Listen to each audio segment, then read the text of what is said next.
তাহলে আমরা র্যাডিক্যাল বাদ বাকিটা যেটা হবে এখান থেকে আলোচনার মাধ্যমে হবে।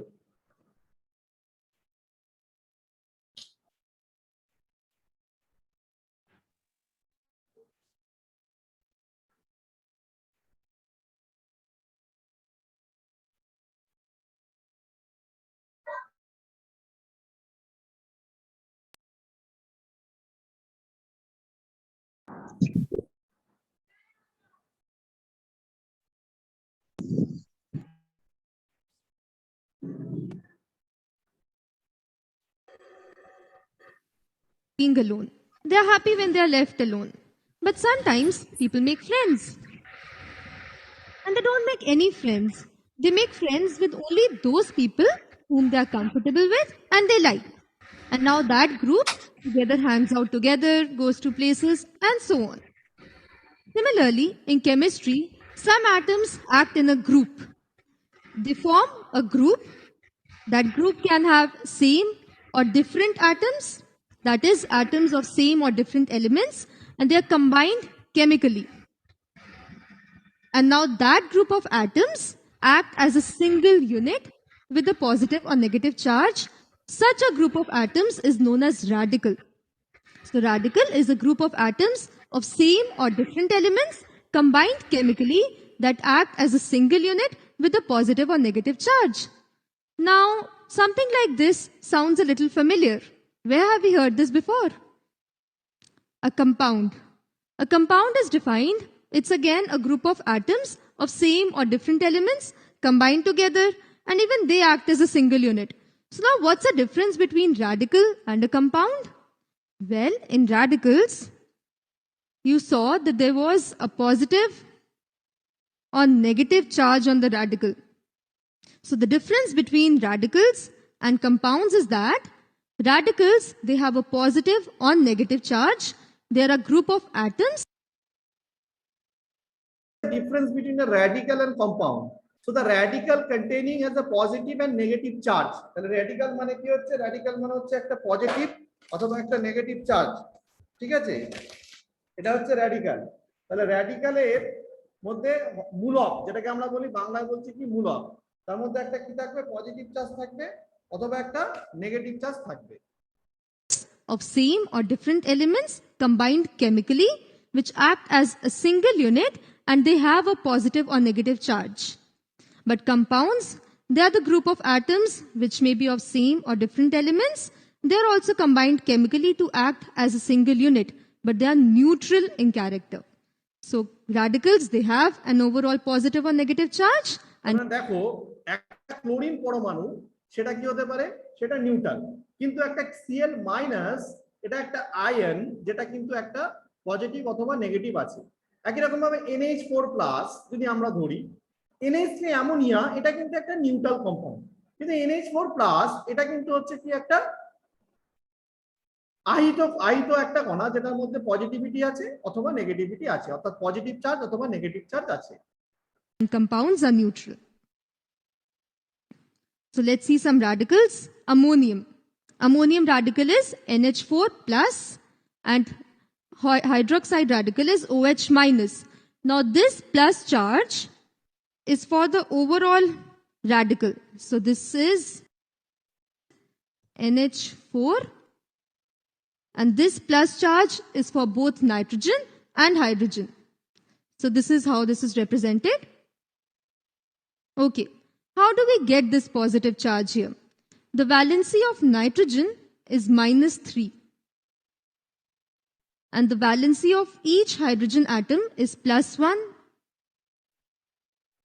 So we have 4 hydrogen atoms. So we get -3 plus 4. দেখো এই ক্যালকুলেশনটা খুব গুরুত্বপূর্ণ। তাহলে -3 + 1 কি করে করলো? এখানটা আমাদের বুঝতে হচ্ছে। তাহলে -3 + 4 কি করে হচ্ছে? যে দেখো 4খানা হাইড্রোজেন আছে, তাহলে 4 গুণ 1 তাহলে 4, আর নাইট্রোজেন কটা আছে? নাইট্রোজেন এখানে আমরা দেখতে পাচ্ছি যে একটা আছে, তাহলে একটা নাইট্রোজেনের চার্জ -3, তাহলে -3 + 4 আমরা খাতায় ক্যালকুলেশন করব, তাহলে ওভারঅল চার্জ কত হচ্ছে? +1 +1. And this +1, when we do not write a 1 here, this means +1. So this +1 is the overall charge for this ammonium radical. So this can be represented as NH4 plus, or at times, to avoid discrepancy, this can also be represented as NH4 plus. But most of the time you will see it represented like this. So this plus charge shows that it's for the entire ammonium radical. Okay, Abdur Rahman কি বলছো বলো? আব্দুর রহমান হাত তুলেছো, কিছু বলবে Abdur Rahman? Do you want to say anything? না, হাত তোলেনি। ঠিক আছে, তোমরা হাত তুললে কোহোস্টকে বলবো যে তাদেরকে বলার অপশন দিতে, নট নাও, যখন বলবো তখন। Similarly, when you have OH minus, so the valency of oxygen is -2, valency of hydrogen is +1. So the overall charge becomes -1. So this hydroxide radical has overall -1 charge. So this is a positive radical, ammonium radical, and hydroxide radical is a negative radical. So radicals অক্সিজেনের কখন আছে -2 charge. কেন -2? কারণ আমরা যোজ্যতা জানি 2, অর্থাৎ দুটো electron যদি পায় তাহলে সর্ববহিস্থ কক্ষে 8টা ইলেকট্রনে অষ্টক পূর্তি হবে, সেখান থেকে -2। হাইড্রোজেন এক্ষেত্রে হচ্ছে 1, তাহলে -2 + 1, তাহলে ওভারঅল চার্জ কত হবে? -1, which is a negative charge. can be both positive or negative.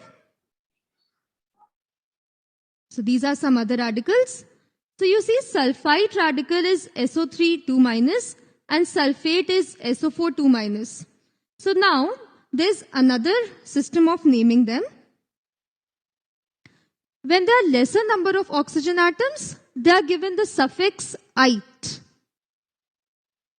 When there are greater number of oxygen atoms, it's given the suffix "ate".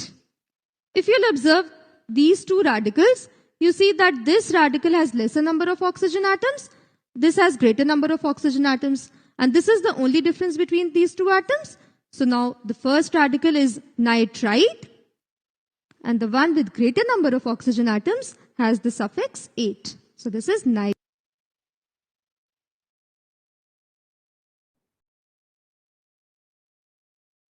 তাহলে দেখছি আমরা এখানে দুটো বিষয় হচ্ছে, একটা হচ্ছে আইট, একটা হচ্ছে এট। এটা খুব গুরুত্বপূর্ণ।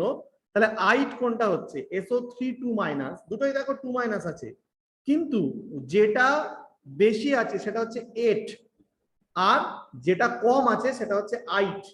যেটা কম সেটা আইট, যেটা বেশি আছে সেটা হচ্ছে এট। সালফাইট, সালফেট, তাহলে নিচেরটা কি হবে? NO2- নাইট্রাইট, আর NO3- হচ্ছে nitrate. Nitrate. The presence of ite and ate shows the presence of oxygen in the radical. So anytime if you encounter a radical which has ite or ate in the suffix, that always means that there is the presence of oxygen in the radical. Ite আর ate মানে কি বললো? Eight আর ate মানে হচ্ছে সেখানে oxygen থাকতে হবে। আইট এট আমরা যখনই শুনবো, সালফাইট, নাইট্রাইট, ঠিক আছে, এই ধরনের কম্পাউন্ড আমরা যখনই শুনবো, কিউপ্রাইট, তাহলে তার মধ্যে আমাদের জানতে হবে যে তার মানে এর মধ্যে অক্সিজেন আছে, তার মানে এর মধ্যে অক্সিজেনের অ্যাটম আছে।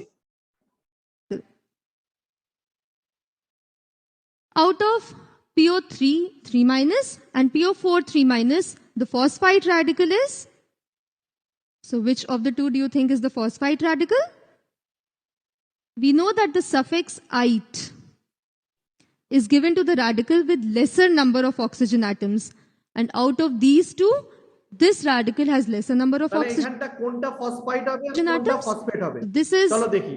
তাহলে এখানটা এই যে দেওয়া আছে PO3-, তাহলে এখানে কোনটা ফসফাইট হবে, কোনটা ফসফেট হবে? হাত তোলো তো, কে বলতে পারবে কোনটা ফসফাইট হবে, কোনটা ফসফেট হবে? হাত তুলেছে সাইন শেখ, বলো। সাইন শেখ, আব্দুর রহমান বলো। স্যার প্রথমেটা ফসফাইট, তারপরে sir phosphate. Abdur Rahman?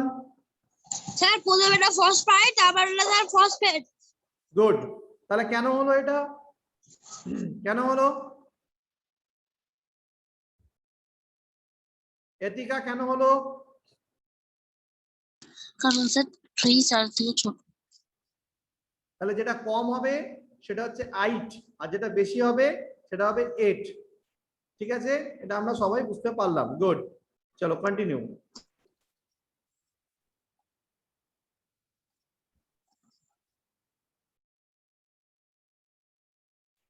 is? So which of the two do you think is the phosphite radical? We know that the suffix I, phosphite radical. So what should be the name of this radical? This has greater number of oxygen atoms and therefore this should be phosphate radical. 3 minus. Now whenever let's look at some দেখো পরেরটা, এই পরেরটা খুব interesting. Carbonate, sulphate, bisulphate, তাহলে carbonate এট মানে, আর এখানে কি হচ্ছে সালফেট, বাইসালফেট, তাহলে এর পার্থক্যটা কি? তাহলে এর পার্থক্য যেখানে হাইড্রোজেন আমরা দেখতে পাচ্ছি, হাইড্রোজেন যেখানে দেখতে পাচ্ছি সেখানে বাইকার্বনেট, এখানে হাইড্রোজেন দেখতে পাচ্ছি bisulphate. Okay, other radicals, we have carbonate radical, which is CO3 2 minus, and bicarbonate radical, which is HCO3 minus. Now, whenever you see a bi added before the name of a radical, that always shows the presence of a hydrogen atom before the radical. So, in this case, you see sulfate radical, which is SO4 2 minus, and if we have a bisulfate radical, that means there is hydrogen present before SO4. So it becomes HSO4 minus. In this case, the charges are not the same, but the presence of bi before the radical name always shows the presence of. বলো আরবাজ মল্লিক, বলো কি বলছো? আরবাজ মল্লিক বলো।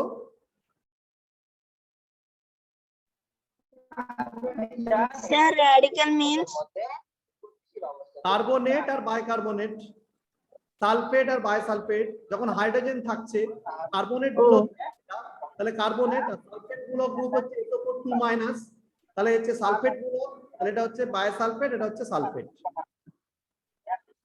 Hydrogen atom, and since you see 8 present in all the radical names, so this shows the presence of oxygen atoms in the radical. So these are some of the common negative. লিখে নিতে হবে permanganate MnO4, hydroxide OH minus, cyanide Cn minus, silicate লিখে নিতে হবে প্রত্যেককে।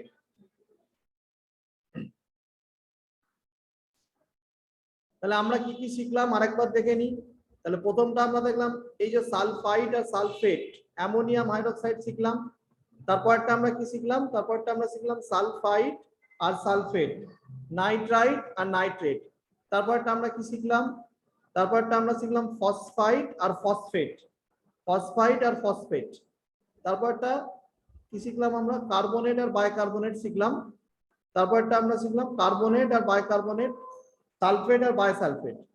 তারপরটা আমরা কি শিখলাম? যে আরো প্লেন্টি অফ কম্পাউন্ডস যেটা আমরা শিখলাম, যেমন হচ্ছে permanganate, hydroxide, cyanide, silicate, zincate, plumbate, manganate, chromate, aluminate.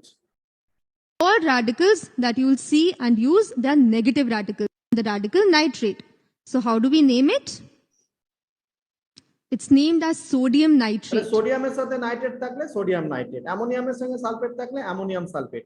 Now the question is that কেন নাইট্রেট সোডিয়াম হলো না, সোডিয়াম নাইট্রেট হলো? কেন সালফেট অ্যামোনিয়াম হলো না, অ্যামোনিয়াম সালফেট হলো? কেউ বলতে পারবে এর উত্তর? সাহেল হাসান বলো। সাহেল হাসান, সাহেল হাসানকে আনমিউট করা হোক।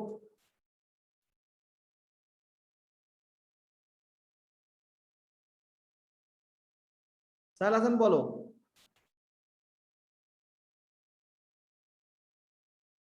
সাহেল হাসান বলো। হ্যাঁ স্যার। হ্যাঁ বলো। স্যার কি এক কোয়েশ্চেনটা একবার বলুন স্যার। আমি বলছি সোডিয়াম নাইট্রেট না লিখে নাইট্রেট সোডিয়াম লিখলাম না কেন? সোডিয়াম নাইট্রেট না লিখে নাইট্রেট সোডিয়াম লিখলাম কারণ এখানে আমরা দেখছি যে সোডিয়ামটা হচ্ছে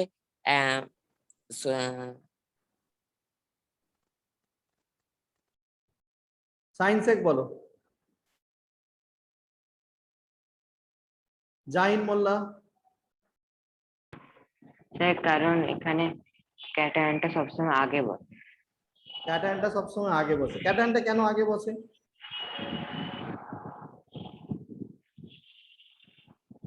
ক্যাটায়নটা কেন আগে বসে? মেহরুন্নেসা বলো। স্যার কারণ হচ্ছে সোডিয়ামটা একটা ধাতু আর নাইট্রেট একটা অধাতু, সেজন্য সোডিয়ামটা আগে বসবে আর নাইট্রেটটা পরে বসবে। ঠিক। কেন? ওয়াই? ঠিক আছে, ওকে। তোমরা সবাই সঠিক উত্তর দিচ্ছ, কিন্তু আরো কম্প্যাক্ট উত্তর দেওয়া দরকার। আমি এর ব্যাখ্যাটা দিচ্ছি তোমাদের একটু পরে, এই ব্যাখ্যাটা আমি আবার দিচ্ছি। তো এখনো পর্যন্ত আমরা যেগুলো শিখলাম, এটাকে নিয়ে আমাদের একটু আলোচনা করা প্রয়োজনীয়তা আছে before we are going to further.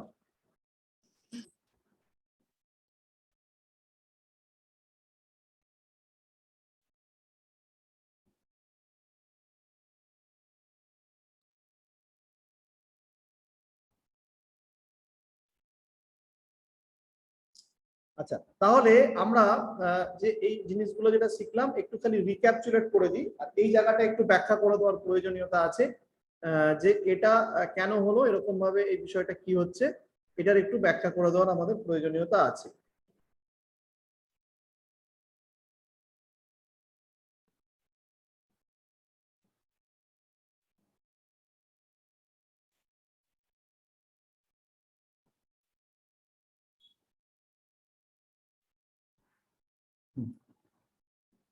তাহলে দেখো, আমরা প্রথম থেকে এখনো পর্যন্ত কি কি শিখলাম। তাহলে আমরা দুটো জিনিস, একটা বললাম যে 8, আর একটা কি বললাম আমরা 8। একটা বললাম 8 আর একটা বললাম 8। তাহলে কার্বনেট এর সংকেত আমরা শিখলাম CO3 2- আর বায়োকার্বনেট এটা আমরা শিখলাম HCO3-। প্রত্যেকে লিখবো, আমার সাথে সাথে প্রত্যেকে লিখবো কিন্তু। আচ্ছা, তারপরে আমরা শিখলাম কি,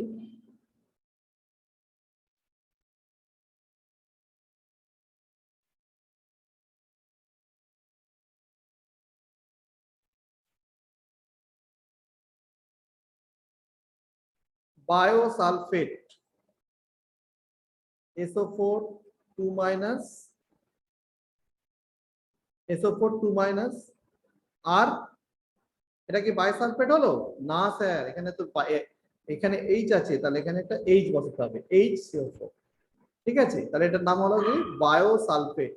এটার নাম হলো বায়োসালফেট। তাহলে বায়োসালফেট হলে আগে H হবে, কিন্তু যদি শুধু সালফেট থাকতো তাহলে এটার নাম হতো SO4 2-।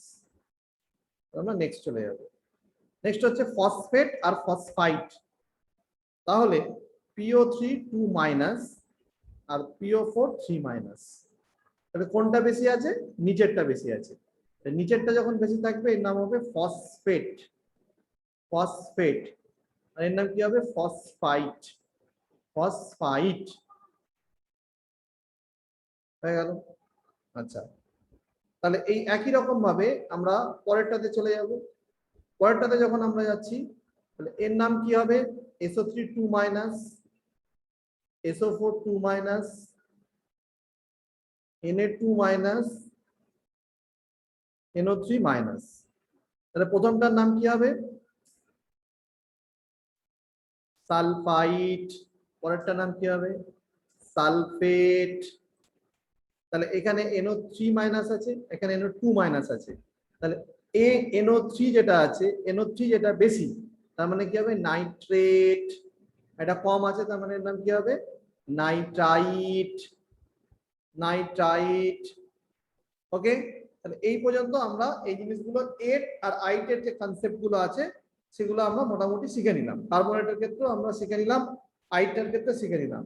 আর কি আমরা বললাম যে আরো কিছু স্পেশাল যেটা আমাদেরকে মনে রাখতে হবে, তার নামগুলো আমরা লিখে রাখবো। তার নামগুলো কি কি আছে?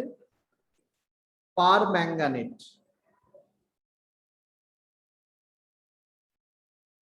MnO4। হাইড্রোক্সাইড তোমরা প্রত্যেকে জানো, আমার সাথে সাথে প্রত্যেকে লিখবো। সায়ানাইড। সায়ানাইড, কথাটা হচ্ছে সায়ানাইড, CYANID।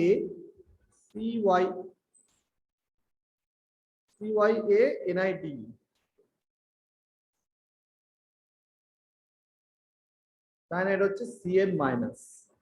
তারপর হচ্ছে সিলিকেট। Silicate SiO3-। তারপর তোমাদের যেটা লাগবে সেটা হচ্ছে ম্যাগনেট, এটা গুরুত্বপূর্ণ, এই ম্যাঙ্গানেট, সরি পারম্যাঙ্গানেট, এখান থেকে হচ্ছে ম্যাঙ্গানেট, তাহলে হচ্ছে ম্যাঙ্গানেট, MANGANATE, এটা হচ্ছে MnO4 2 মাইনাস। আর কি লাগবে? ক্রোমেট, ক্রোমেট, ক্রোমেট হচ্ছে CrO4 2 মাইনাস। আর কি লাগবে? অ্যালুমিনেট,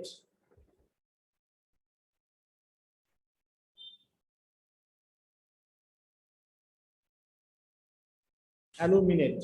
তাহলে এইগুলো আমাদের প্রত্যেককে জানতে হচ্ছে, এগুলো আমাদের প্রত্যেককে জানতে হচ্ছে।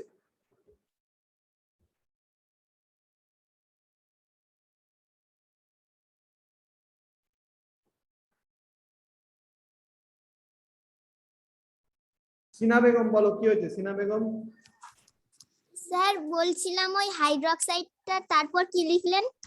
Cyanide, CYANID, cyanide.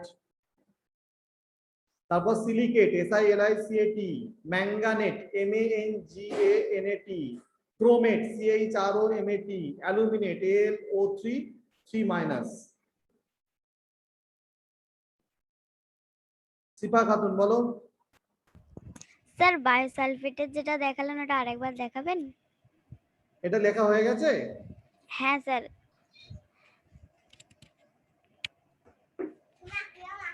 এই যে বায়োসালফেট, HSO4 2 minus, sulphate SO4 2 minus. Sir বলছি বায়োসালফেটেরটা HSO4 2 মাইনাস হবে নাকি শুধু মাইনাস হবে? না 2 মাইনাস, HSO4 2 মাইনাস। আর স্যার বলছি এইচটাও তো হচ্ছে ওখানে ওই ভিডিওটাতে বললো যে 2টা উপরে 2টা কেটে শুধু মাইনাস হয়ে যাচ্ছে। আচ্ছা সরি, HSO4 টা থ্যাংক ইউ, 2 মাইনাস হবে না, কারণ একটা হাইড্রোজেন যেহেতু এখানে চলে যাচ্ছে, ভেরি গুড, এটা কিন্তু HSO4 মাইনাস হবে, মানে একটা এখানে রিপ্লেস করছে, সেই জন্য এটা HSO4 মাইনাস হবে। Thank you. যেমন HCO3 মাইনাসটা এখানে হয়েছে, এখানেও তাই হবে। Very good, thank you. Next, আর কার প্রশ্ন ছিল? হ্যাঁ জাহিন বলো, জাহিন বলো।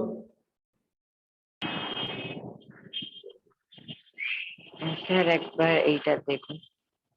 হ্যাঁ ওটা দেখাচ্ছি। সিফা বলো। না স্যার আর কোনো প্রশ্ন নেই। তাহলে হাত নামিয়ে ফেলবে সঙ্গে সঙ্গে। সিনা বলো।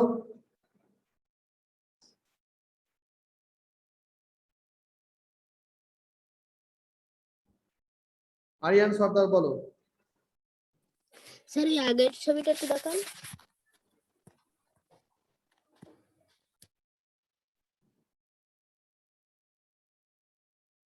ঠিক আছে, এবার আমরা শুনতে শুনতে আরেকটা জিনিস লাস্ট আলোচনা করে আজকে ক্লাস শেষ করতে হবে। প্রোগ্রাম আছে আমার, একটা ওয়ার্কশপ আছে।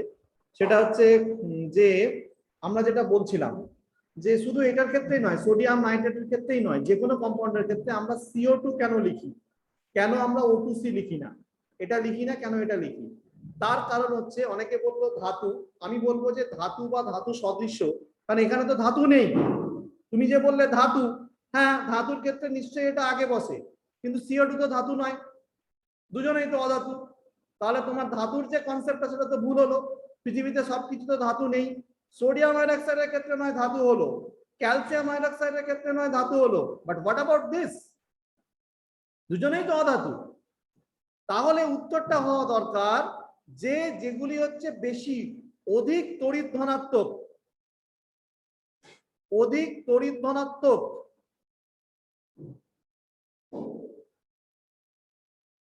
মৌলগুলি সংকেত লেখার ক্ষেত্রে পূর্বে বসে, সংকেত লেখার সময় পূর্বে বসে। তড়িৎ ধনাত্মক মানে ইলেকট্রো পজিটিভ, ইলেকট্রো পজিটিভ। এবার সেখানে ধাতু যদি হয় ধাতু হতে পারে, আর ধাতু না হলে ধাতু না হতে পারে। কথা বোঝা যাচ্ছে? এটা হচ্ছে মূল কনসেপ্টটা। কারণ যদি আমার অধাতু হয় সেক্ষেত্রে তো এটা হবে না। যেমন আমার আরো একটা এই ধরনের কম্পাউন্ড যদি আমি লিখি, মনে করো আমি লিখলাম H2O, সবাই তো অধাতু, আর এটা হচ্ছে OH2, তাহলে OH2 লেখা যায়? OH2 লেখা যায় না, কিন্তু H2O লেখা যায়। তাহলে অধিক তড়িৎ ধনাত্মক মৌলগুলি সংকেত লেখার সময় পূর্বে বসে। তাহলে দুটি মৌলের মধ্যে যেটি বেশি তড়িৎ ধনাত্মক সেটা আগে বসবে, যেটা অপেক্ষাকৃত কম তড়িৎ ধনাত্মক সেটা পরে বসবে। ক্লিয়ার? লাইক চিহ্ন দেবে, ক্লিয়ার হলে লাইক চিহ্ন দেবে। Good. Okay, I have to finish the class today. Tomorrow we will have the class. এটা ভালো করে দেখে রাখবে, প্র্যাকটিস করে রাখবে, রেকর্ড পাঠানো হবে তোমাদের ক্লাসের, এবং ক্লাসে যা যা কাজ করিয়েছি সেটাও পাঠিয়ে দেবো, ভালো করে প্রত্যেককে দেখে রাখবে। আজকে আমরা ক্লাস এখানেই শেষ করছি।